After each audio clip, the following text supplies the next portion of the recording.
This is Radio Now 95.3 FM. Come for the news, stay for informed conversations. This week on The Newsmaker, we look at conflict resolution.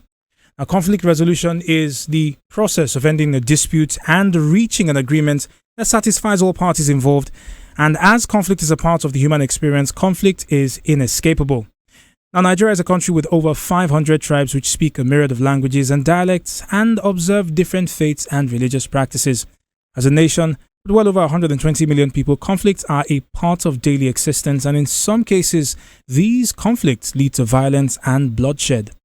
Our newsmaker today is Pastor James Wuye, an ordained minister with the Assemblies of God Church Nigeria and the co-director of the Interfaith Mediation Center.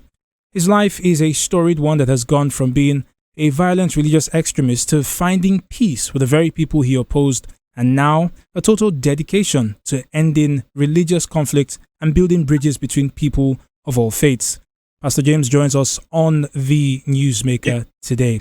Pastor Wuye, good morning and thank you for joining us.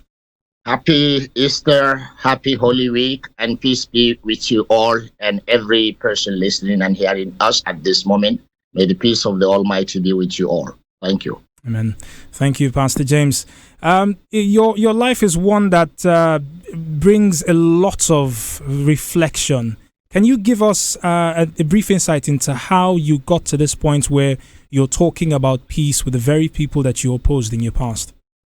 Thank you very much. My life is a life that has been affected by various forces, from historical perceived injustices to narratives, negative narratives passed to us from generation to generation. The issues of colonialism and neo-colonialism and post-colonialism, and issues around nepotism in the areas of how we relate with each other in the part that I come from. That builds me up at a point in my life when I became an active youth leader in Kaduna State, invariably northern Nigeria. We took a swap on the northern Nigeria to check our perceived excesses of our neighbors in terms of our inability to manage differences, which sometimes leads to violence on each other and gradually builds to violent extremism. It is from this background, being a child who grew up in the military barrack, I grew up learning the act of war, seeing our parents go to war and come back. It excited me so much. So when time came that I could join and I could contribute to the differences, I didn't know how to do it. I joined, we helped constitute a group of people who were supposed to be defending the churches and faith. And it is on one of those activities in 1992 that I lost my hand in the activities towards this position that we took. And at that time, again, my hate for non-Christians was so deep that I felt quite justified by any action I take or will take or people take against them, which was completely negating the Christian principles. But I'm glad now. I know better. I have forgiven, and I'm working towards building the bridges for the past 28 years of my life. Pastor Wuye, I mean, for the sake of our listener, I'd like to just perhaps expand a bit more on what I know about your story, just so that they also further understand why we're having our conversation with you this morning.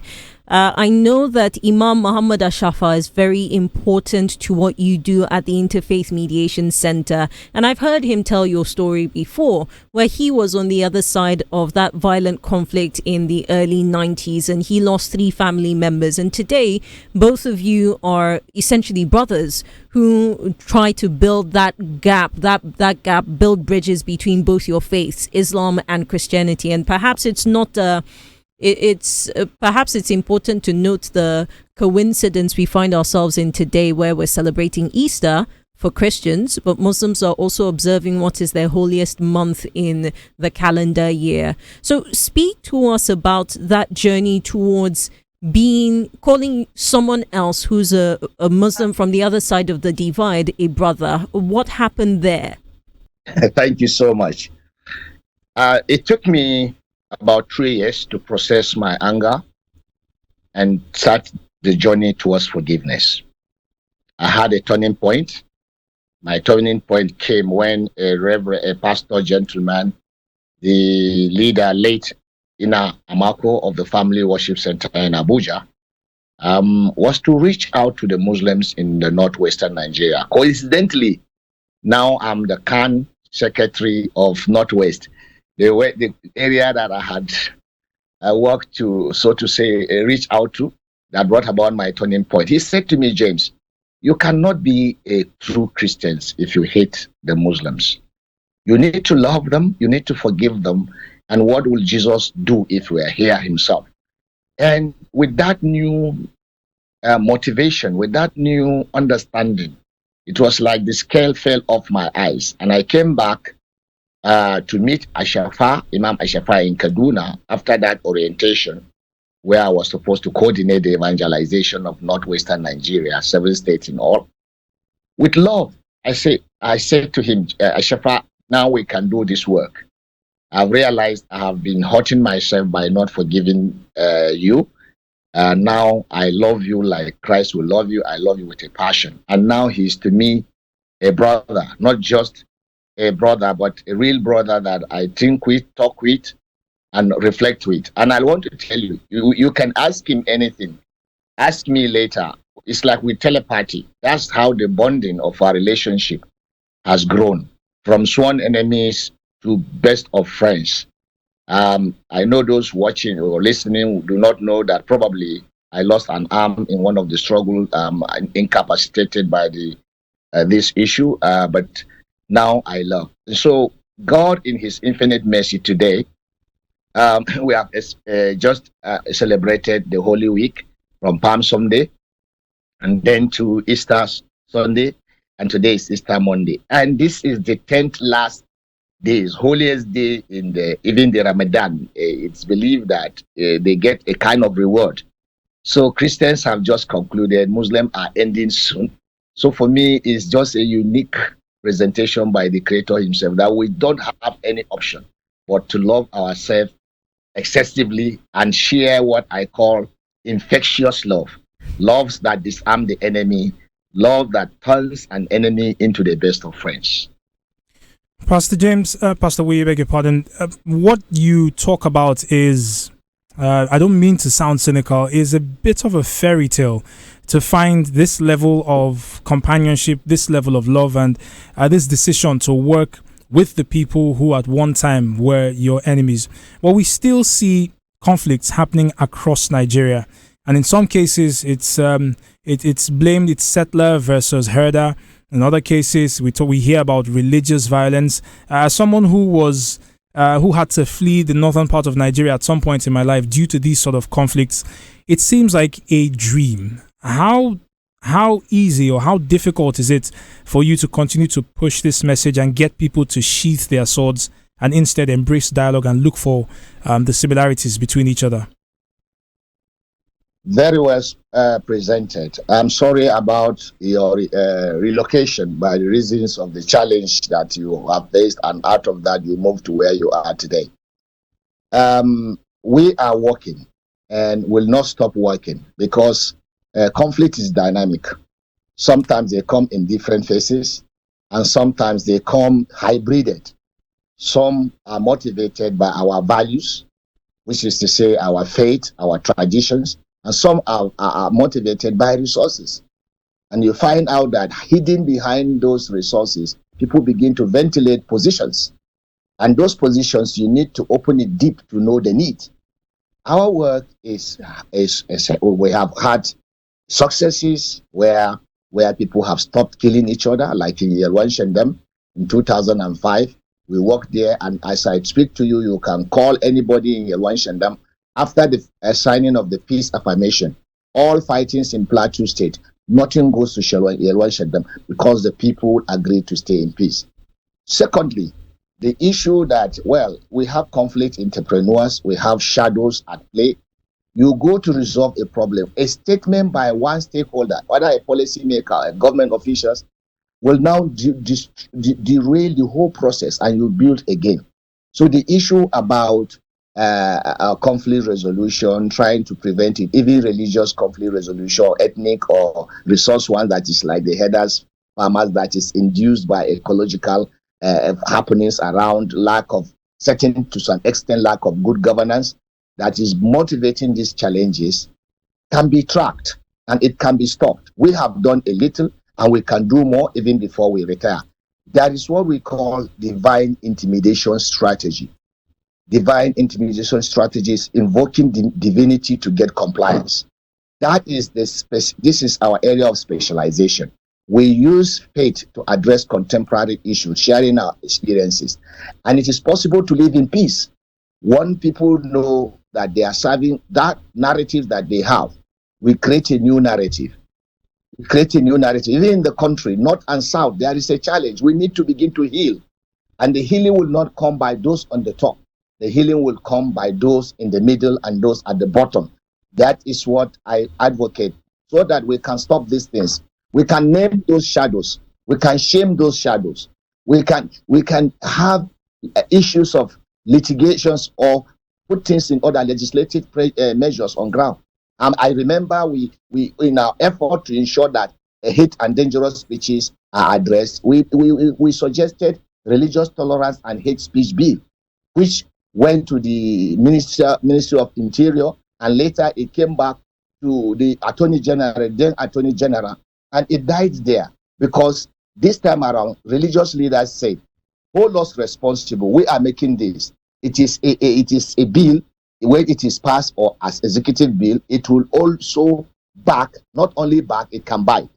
But they put it down because some conflict entrepreneurs wouldn't want that to happen. So there is a wrestling. We have to continue until we break the cycle of violence. Pastor, this cycle of violence you refer to, I wonder if you would say that Nigeria of today is in a better place. And I ask this because if you speak to a certain age group, people from their 50s and above, they tell you that once upon a time we lived in peace and harmony, regardless of what the religious or ethnic divides were. And yet there is an insistence that today those divides are even further, or they've been deepened even more. This is despite the fact that we've not seen the type of purely religious motivated violence that we saw in places like Kaduna in the 80s and the 90s and the early 2000s. We've still had some pockets, but we've not had it to that level. So would you say that we're actually getting to a better place? It's work in progress. As long as humankind live on earth, there must be differences. But how to manage these differences is what matters. And for us, it is important to use our constituency. It is better for us to begin to encourage, enlighten, educate people within the religious sects who sometimes, because some people pay them to do certain things, like saying who plays the piper dictates his tune. From behind, there are people who raise religious sentiment into every facet of our life. Remember also, if you look at the report by Bertelsmann Foundation in Austria, close to Germany, in their research in 1997 or 2007 thereabout, said that Nigeria is 92% most religious sensitive nation in the world, meaning you can market anything virtually using religion and Nigerians will buy without even thinking. Now, this power in our faith needs to be re-invigorated, needs to be escalated to the proportion that we begin to monitor those who do these things and those who are behind. Now, telling behind these shadows who instigate violence and step away. It is time to hold our leaders, even religious leaders, responsible for any statement that seems to incite to violence. Except we start doing that, And except we start doing that, we'll be going round and round and round and round. I wonder, Pastor. In measurement in terms of whether we are going back or forward. In some states where works has been done, the issue of religious, ethnic and religious conflict, particularly religious colorated ones, have reduced. However, because of people's sensitivity to faith, if predominantly people belong to a particular faith and something evil comes out there, the rallying point for those people is their place of value, religion. And they begin to, from there, start a narrative going back to when we were in Babylon. This is how it used to be.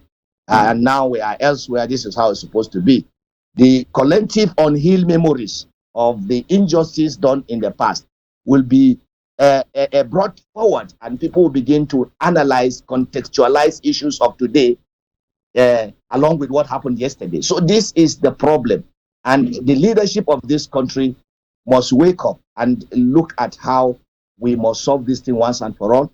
And faith groups are quite positioned.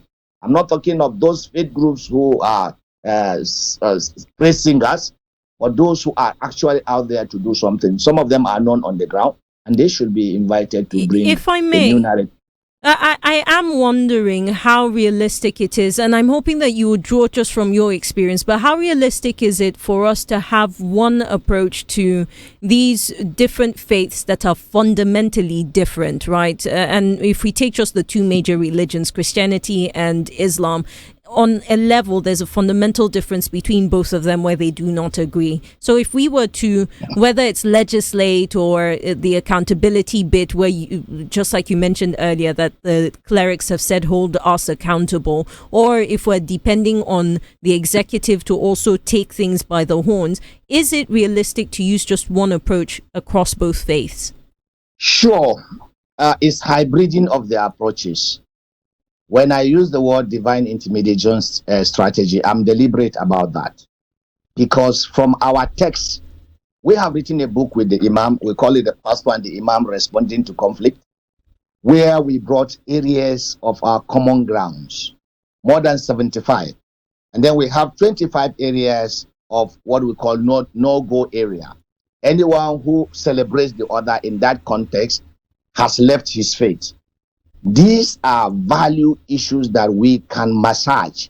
President Obasanjo said one time, he said issues of value, issues of religion, you can't solve them one time. You have to massage and massage until the ache and pain is gone and people begin to really rest. I assure you this is possible. We just need the political will, and it can be done in Nigeria. Those two faiths have several things in common, but because we want people to hail us, praise us, some of our mischievous religious leaders will emphasize on those differences and leave those areas of our common understanding and common ground. There are certain key things about these faiths that when you take, I can give you a verse in the Quran and the verse in the Bible. When you remove the verses, whether it's Quran, you think you are reading the Bible or the Quran. There are several such verses. Why don't we emphasize on those things? But we enlarge the differences because we have patronage. Patronage locally, maybe patronage internationally, if they see us as being antagonistic towards the other faith. This is the challenge we're having.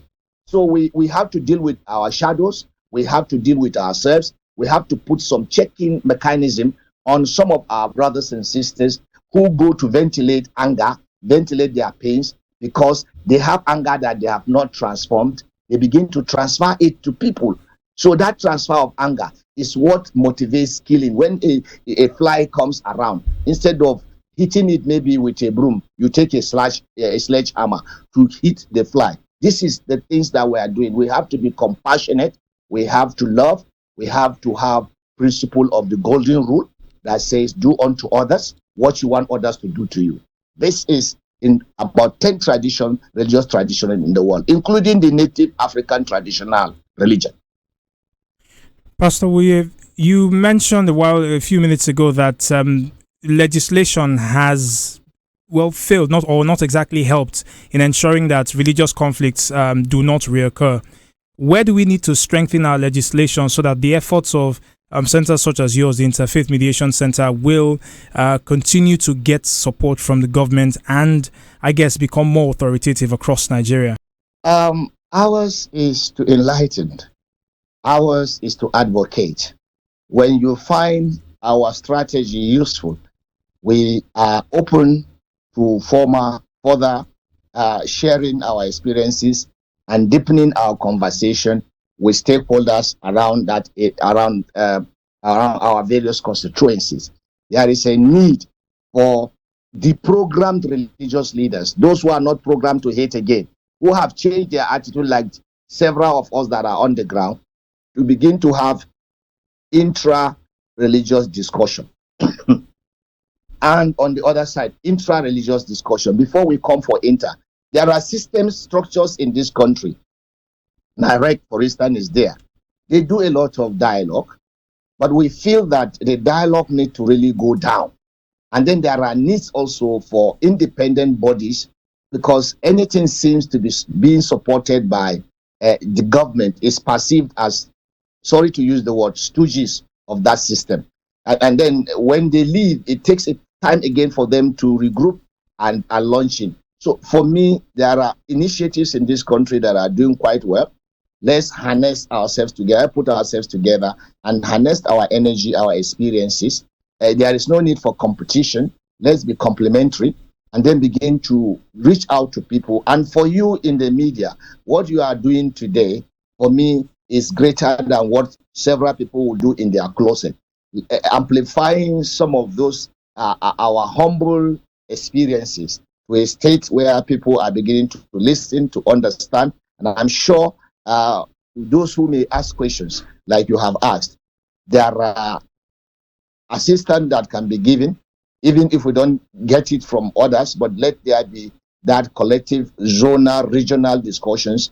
And there is a strong need to use young people for intergenerational dialogue, so that we begin to tell the younger ones our wrongs, because they are really propelling on unhealed collective memories of what has happened in the past, and they are escalating the situation to a proportion that they are using faith. And if they don't use faith, sometimes people don't care. But when you say faith, both Christians in the north and in the south will come around you. Both Muslims in the north, in the south will come around you. And even international communities. So we know when this thing started. We know who started this kind of divisions. And we know their disciples. There is the need to work with the disciples to say it is not the best way. Just like we have stopped using violence to correct our differences, we are telling people the violent way is not the way. The way now is to inch towards each other with an infectious love, a love that disarms the enemy. And if there is any competition at all, let's begin to compete to outwit one another in the act of charity, sharing, and caring. It is not what is obtainable in some states, even in Plateau, in some part of areas, even in Zamfara and Katsina, where between the bandits and communities where ethnic-related challenges are beginning to come up between some northern ethnic nationalities. Sometimes it's the same nationalities is beginning to come up. So we have to work on that seriously and urgently too before we have a disintegrated society. Pastor Wuye, thank you very much for speaking with us and joining us on the Newsmaker today. It's my pleasure, and may peace prevail on earth, and may peace prevail in Nigeria. Amen. We wish you a happy Easter. And that's the Newsmaker today here on Radio Now 95.3 FM Lagos. Stick around, Community Watch comes up next. This is Radio Now 95.3 FM. Come for the news, stay for informed conversations.